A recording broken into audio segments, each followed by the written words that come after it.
آخرای سال است، امسالم گذشت.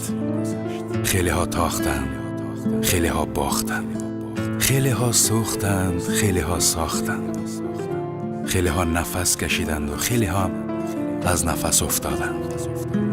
خیلی ها آمدند و خیلی ها رفتند. کسایی که آمدند شاید همیشه نمانند، ولی کسایی که رفتن بر همیشه رفتن. زندگی بسیار سخت است، اما گاهی به سختیش میارزه. مهم نیست که دنیا بسیار نامرد است، مهم است که ما مرد باشیم و قدر همدیگه خدا بفهمیم. اجازه ندیم دور بمانیم. شاه برک به خرس گفت دوست دارم.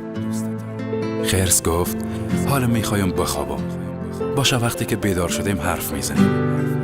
خرس به خواب زمستانی رفت و هیچ وقت نفهمید که عمر شاه برک فقط 3 روز است.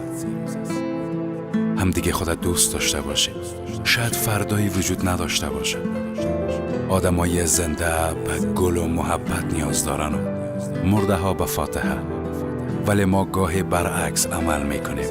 به مرده ها سر میزنیم و گل میبریم، ولی راحت فاتحه زنده ها را میخوانیم. گاهی فرصت با هم بودن کمتر از عمر شکوفه هاست.